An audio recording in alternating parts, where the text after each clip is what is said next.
Well, why don't you give us a little background, man? Why don't you introduce yourself and tell all the bankers out there what you're up to? I was a mathlete growing up, which is kind of weird to say now as an adult, but I was super into it, did like national competitions. And a lot of my friends ended up getting into chess during that time. And I got into poker. Cool. So I feel like Texas Hold'em is an appropriate topic because you guys are wearing the hats. I love it.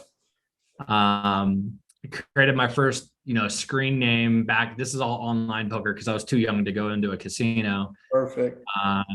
My username was Please I'm Learning, which at the time was real, and then now it's ironic. But yeah, I started doing that. Dropped out of college multiple times because I was like, I'll never make more money like working a job than I'm making now doing this.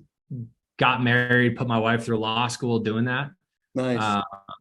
And then, ironically, so we were living in Spokane at the time. Washington State shut down online poker, so I had to drive to.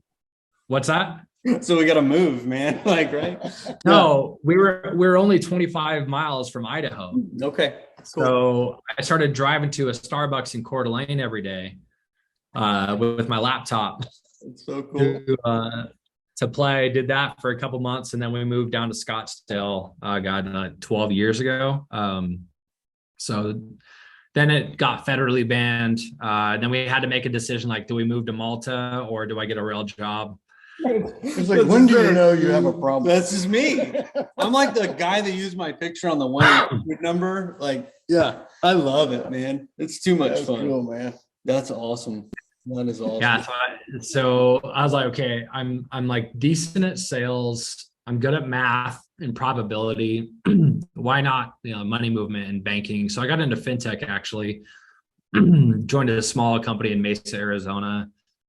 We built that up, bootstrapped from 4 people to about 60 over the course of the next 7 years. Sold it to a publicly traded company. It's all B2B payments. We built like the poor man's version of Stripe. Cool. So we took large ticket invoices online, filtered those through accounting systems like Sage and SAP and Oracle, automated that payment workflow, sold that to about 5,000 different merchants. We got onto the platform, sold the company. And then I had to find something else to do for 3 years, is the best way of putting it, before I could start my own thing. And had a couple of unique opportunities to pursue. But the one that interested me the most was actually going to work for a credit union out of Alaska. Really? Cool. Yeah. So Alaska USA Federal Credit Union. I was going to ask. Yeah, I'm familiar with them. Yep. Yeah. Yep. Yeah. So my predecessor, who went on to ViStar, they were looking to kind of fill that void, and they said, "Hey, do you want to work from a laptop and come spend your summers in Anchorage?" I was like, "Heck yeah, I do." Yeah, man. Sounds great. So yeah, joined Alaska USA. They were like 9 billion in assets at the time. Wanted me to build out some consumer payment and debit credit products. Did that for a few years, and yeah, during that time, I saw a bunch of gaps in the market, and it really was my first time working at the financial institution. So it was interesting to me, like the culture that you build inside of these financial institutions and the deep relationships you have with your employees, your vendors, your customers, your members, but just this massive void of technology that they just simply didn't have access to, right? Because I came from FinTech, direct to business, direct to consumer, where you just get to build and run super fast. The Wild West. We didn't have core systems that kind of held the keys to the castle, so to speak. So that was just a big eye opener for me. And I saw a gap in the market, specifically on consumer lending, that I wanted to launch at my institution, but I couldn't find a good technology provider to give me what I wanted to buy. Talked to a couple other friends at other banks, and they said, yeah, we would buy that too. So I quit. And I was going to say, common story, right? I love it. That's great. Yeah, so we incorporated last summer. Actually, tomorrow is the 1-year anniversary of equipifi. Really? yeah, fast forward to today, we've raised 15 million, have 27 employees. We represent 1 million consumer checking accounts through 16 financial institutions. And yeah, excited to talk to you guys about all that fun stuff. I love it, man. I mean, look, like rocket ship, right? That's super awesome. And like you, man, I mean, we've both done it through multiple lives in different ways and similar, kind of the funny backstories, right? You hear the thing from the other founders and it's like, yeah, man, you've been there and done that. So yeah, it's super cool. There's so many cool things happen when you're trying to get something done that people haven't done. And everybody says you're crazy and it can't be done. We'll buy that. We'll go figure it out. We got Google, man. We'll figure this stuff out. And then you find out it isn't there. Right. And then you're like, I got an even bigger idea. Right. Thought this whole gambling thing was going to be big, right? Yeah. Just wait for this. Really big. Yeah. Well, and you guys have blown up the whole planet. I mean, I want you, if you can, just take a minute and tell the bankers what it is that you guys provide for them and why you're such a hot product. Yeah. Sure. Yeah. So I try to keep it kind of high level. We built the first real-time core sync tool that looks at consumer cash flow in relationship with the checking account provider and says, if you're the home bank for this consumer, we can underwrite in real time before they even go shop their ability to repay on installment plans. So we deliver that core integration technology. We also deliver the front end application that sits inside of digital banking. So if I'm a consumer with your bank, I go out and I use your card that you've already issued me because we have APIs into the card brands as well. I go shop like I always do. If my purchase qualifies for a plan, and you deem me appropriate to receive an offer, meaning like your credit box, then I receive a push notification, text or email from the bank, which we're the ones providing all that technology, saying your $800 purchase at Best Buy qualifies for a plan. Click here to learn more. If the consumer clicks that link, it takes them directly into our embedded solution inside of digital banking, where I'm presented with multiple term offers. I accept a plan. We then write that loan via API back into the core banking solution, and the consumer manages that plan directly through digital banking using our front end. So you've already vetted this person's FICO score and allowable ranges and rates for different types of services and things that they want to purchase. Yeah, I mean, every different bank has a different risk appetite in how they do consumer lending, and some banks simply don't do consumer lending too. Right? So we predominantly focus on the consumer side today. We are working with some SMB lenders, SMB banks on that side, but I'll try to keep it simple today. So, like one bank may say, we only want to offer this to existing customers who have very healthy payback risk or lack thereof, right? And then other banks want to use it more of a customer acquisition tool to grow their customer account. So this is their product. We're just a technology provider. Think of it like back in the 80s when credit cards became democratized, right? So you used to only have like Capital One, Chase, B of A, Wells were the only credit card providers. And then all of a sudden, boom, there's 1,000 banks offering consumer credit cards. That's essentially, we are skating where we think the puck is going on consumer lending and saying, we think that there's going to be that moment in the next few years where 1,000 banks are going to offer credit installment products to consumers. So we're just laying that foundation that way, regardless of what core banking solution you have, digital banking provider you're sitting on, or if you customize your own mobile app, if you want to offer installment lending, especially to the younger generations that exist that don't like traditional credit products, but like this type of credit, we have you covered. Buy now, pay later. Okay, so this was my test, man, was whether he's going to say buy now, pay later, because it's gotten a bad rap, right? And I think from the FinTech side, look, there's been less than good actors and things, right? And less than good intentions. But from all of our side, I'm thinking more line of credit. I'm also thinking indirect lending, right? Which is, we've been talking a lot. Credit union space, we all know auto and indirect. Yeah. Why have we not done that for everything? Why don't we bank both sides and play with the businesses and the merchant side and tie those together better? Point of sale invoicing, let's say, right? And begin to piece those together. We just haven't built that out, but I think a handful can see it. What you guys do here, this is so cool, y'all. Yeah, I mean, I've been a payment guy for over a decade now. I spent 7 years on the acquiring side and now 3 years on the issuing side. Boom. The U.S. Always system, my favorite people. Right. the Yes. U.S. system is so fragmented today. Like to set up a merchant account, there's 13 different moving parts. To when I'm an issuer sending out a Visa or a MasterCard, there's me as the sponsor. There's the card brand, there's the processor, there's probably some debit rails in between. And then there's the merchant account, the POS, the gateway, the acquirer, the issuer. So everybody has a little bit of piece of the pie. And like, yeah, our product we're shipping is installment lending, it's BNPL. But really what we're doing is we're removing 13 pieces Right. that connect merchant, consumer, bank, and checking account. That's really what we're doing. Mm-hmm.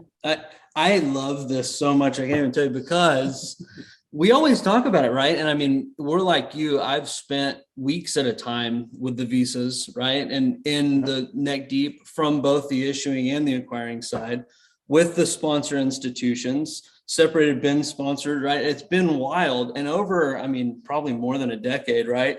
We've both pieced together different things at different companies. And every time a big idea comes up, everybody says why it can't be done. And I'm like, no. We have fragmented IP, right? All the people that you know, and probably all the people watching, are experts in one of those steps that you talked about. But nobody's even a B+ at all of them. Right. And that's all it takes, right? And so I love it. What happens It's is, awesome. the pontificators, is that what they're called? Sure. The people with the microphone and. Oh, the all that. bullshitters. Right. Yeah. Okay. So constantly, they predict the future. 5 years, there won't be any banking. Yeah. 2 years, 10 years, blah, blah, blah, blah, right?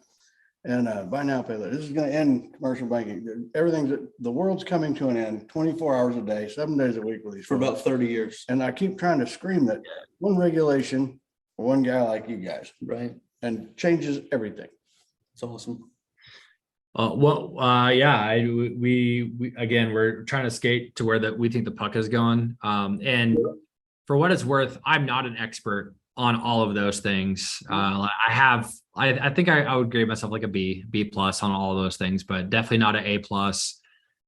My co-founders kind of fill those gaps for me. You all know Dabo Sweeney?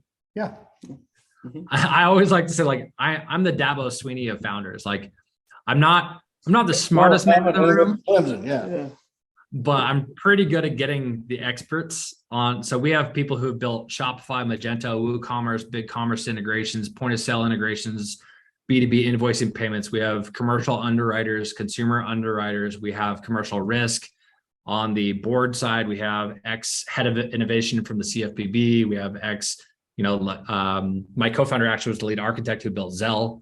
So from a deep bank tech integration standpoint, like I surrounded myself with people a lot smarter than I am, because they also see the vision, right? They see that there's friction that needs to be removed. And consumers, actually, payments.com did a survey. 70% of consumers wish BNPL was offered by their bank. Right. So like there's already proof points out there that people want this. And you think about it from a consumer standpoint, this is actually one of the reasons why BNPL has such a bad rap right now, is if I go shop at REI, Target, Best Buy, Amazon, and like a local shop in Sephora, I probably had to create like 5 different accounts with 5 different BNPL providers that are removing friction. Right. And then I have to connect my bank account to make all those payments. Right. So how do I make sure I have enough cash flow before my next paycheck hits? Or am I going to overdraft my checking account? Right. So like if you remember 15 years ago, a guy made mint.com, right? And he went on to sell that company, founded MX, and unfortunately recently passed. But he had that vision of like, hey, there's all these things that are removing friction are actually adding friction to the consumer. It's removing friction from a marketplace standpoint, but it's adding noise and more apps to download from a consumer and relationships to manage. So BNPL is no different than that. So who is better positioned to actually offer this type of service? It's where I call home for my money. What's so cool here, there's a lot of people that are like, buy now, pay later, right? And so there's a lot of nasty things that come from this. And to your point, friction. There's a predatory piece to this thing that makes it actually work. And what you're doing is stepping in from the bank side, from the trusted bank side, and removing the predatory piece of this thing to where it really is what it should have been. as an actually just a good service for consumers. Well, I appreciate the shout out to DeWitt. I knew those guys real well back then, right? Back at MX. And I think a lot of people today have missed what was the really the earliest vision of, let's call it, well, we could say PFM.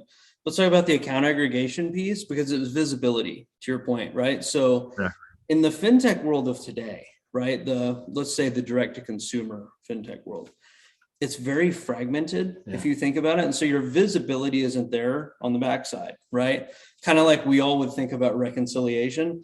Imagine being an end user and I don't really have a very clean and easy way to reconcile or think forward. And so I think that's an important part that's been lost of a lot of that, and that the Plaid environment has actually messed some of that up for us, right? 100%. It should have been cleaner. I have 3 boxes like this to manage my money today. Right. Right. Like 10 years ago, that was not the case. Exactly. I maybe had a different bank for my mortgage versus my auto loan versus my checking account, but that was pretty much it. Yep. Right. And then now you're seeing this embedded fintech. So like crypto and investing and installment lending and credit cards, it's all starting to become brought back into the 4 walls. And that's really what consumers do want, but it's not available today. Bingo. Can you imagine trying to learn this stuff today? Well, compliments to you guys. I mean, Tough, right? being a master of poker, that's pretty cool. Okay, no, don't put it past that guy. Bringing up Dabo Sweeney, that's another superstar point on your favor.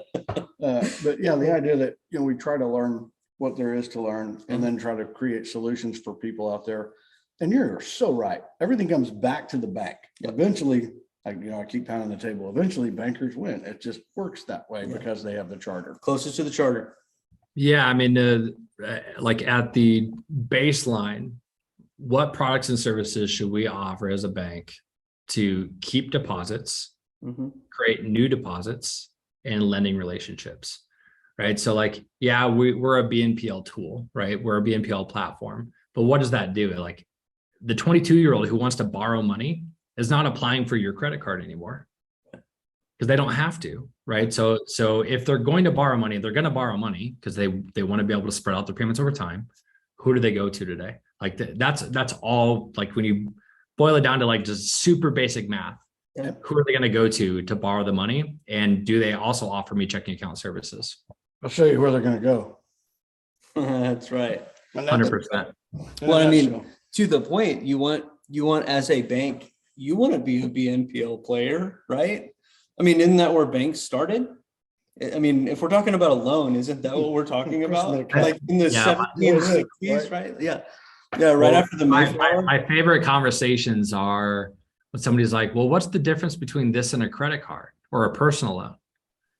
And my response to the banker is, there isn't one. Exactly. Right. You're determining a risk to lend money to a consumer based on a set terms and conditions.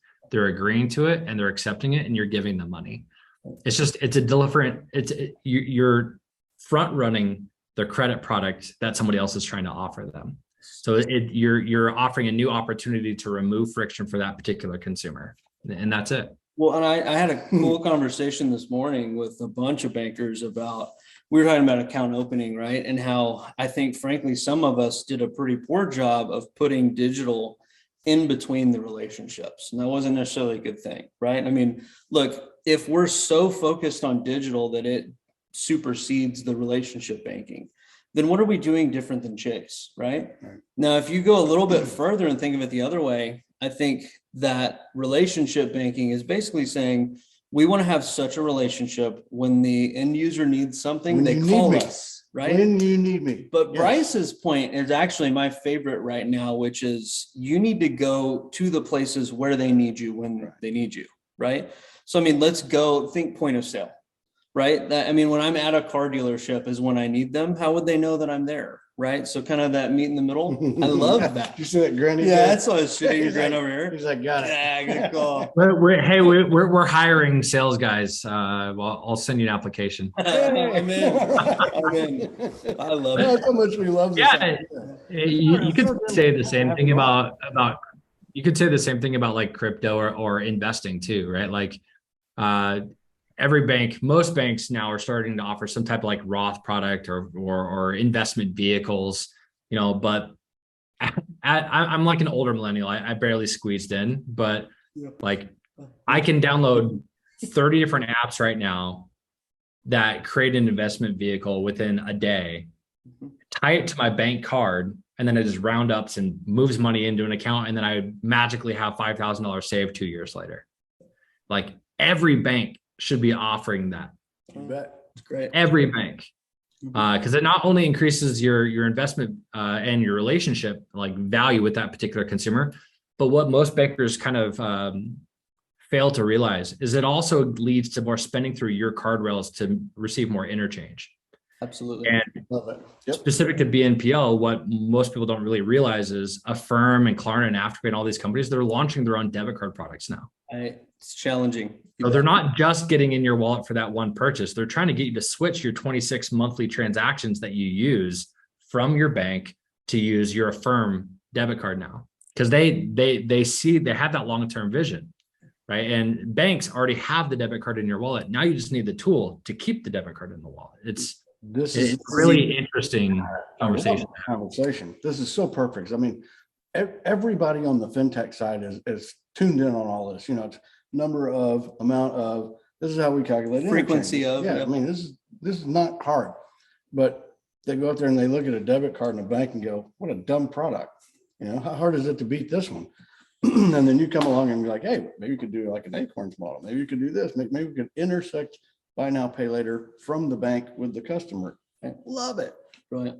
Absolutely. All right. Talk to me a little bit. So question on integrations, because we all get the struggle, right? I think throughout my life, I've built every one multiple times. Early in the conversation, he said, "Man, if we were in a business world, we'd just tie this thing and fire it up, right?" No core. cords. Bank is like, eh. Yeah. Well, you talked about digital banking integration. So I'm guessing, especially with some of the cooler marketplaces, I'm thinking Q2, Banno, right? So you got a good way to piggyback the core integration, right? Sure. To the digital guys. Is that the preferred method, or are you actually going around directly to cores in some instances too? The answer is yes to both. Yep. So yeah, we're adding apps to the marketplaces of the Q2s of the world. We're also working with some of the like up and comers like Lumen and BankJoy and some of the other providers like NCR and Alchemy, et cetera. But from the core banking solution, what's really unique is like, I'll just use Jack Henry as an example, right? Been around forever. They have multiple cores that have thousands of financial institutions on them. And they have these loan modules that are really great for auto loans and credit cards and personal loans, but they've never done BNPL. Right. So one of the interesting things we're bringing to the market is the ability to write BNPL loans directly into the core system. So we're working with like the Sim Exchange folks on the credit union side, or I did this exact same thing with cards once upon a time. I understand. I love it, man. That's yeah. Good. So you know, what we're building is super easy and anybody can do it. I'm just joking. It's yeah,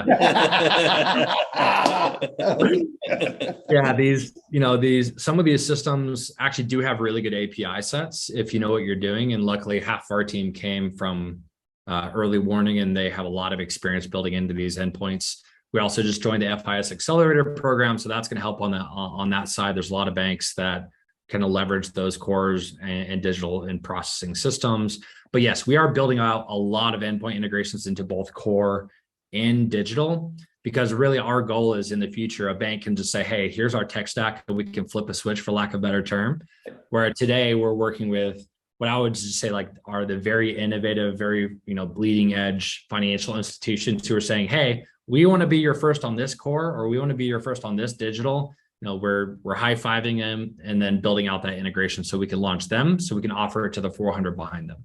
Well, from what we're seeing and hearing, and from what it's worth, it seems like you guys are having a lot of success right there, which just from experience, that is the place where you live or die, right? When you go out looking for the innovative institutions to get that beta group built out. And I feel like you're largely on the other side of that, in my opinion. I mean, you're pretty vetted at this point, right? I mean, to get through that first segment in a year, you got some sort of, I don't know what records you're going to break, but you're up there with some of them, man. So hats off to you. You guys are doing really good. There will be hundreds of institutions within 2 years offering buy now, pay later to their consumers. And a year ago, there was zero. Yeah. And you could look at crypto and say the same thing. Agreed. Completely. This dude, so awesome.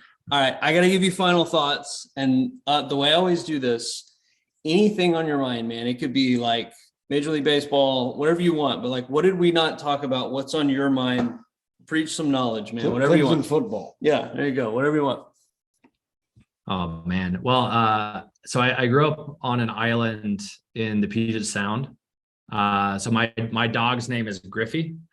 Because my wife wouldn't let me name my firstborn son Griffey, so I had to pick a golden doodle instead. Man. But they just signed a 21-year-old kid to a 14-year contract worth $400 million. And it just makes me wonder, like, if only I had parents that would have just like strictly forced me to throw a ball every day. So I have a 5-year-old. So now I'm like, forget school. Yeah, we're done. This is your path. No more gambling. Learn how to be a pitcher. Yeah. That's so awesome. That sounds way easier than building a startup from nothing. Yeah. And I remember King Griffey baseball, and I think it was Super Nintendo, like 1991. Man, those are the good days. Yeah. So I love it. So how does the banker get in touch with you? Yeah, so our company is Equipify, equipifi.com. You can fill out a form on our website after seeing that, or you can email me directly. It's bryce.deeney@equipifi.com, or you can just email hello@equipifi.com and somebody from our team will reach out to you. Yeah, excited to work with anybody who wants to go into the future of banking with us. Hey, will you make me a promise? Sure. You'll come back a year from now and we'll do this again and tell everybody how cool it was. And we'll slip in some clips of this. I love it. Yeah, sounds good. I'll probably be like 50 pounds heavier and have less hair. And that's what happened to me, man. So I get it. I totally get it. Hey, thanks for riding with the Cowboys. I appreciate it, guys. All right. See ya. Yeah.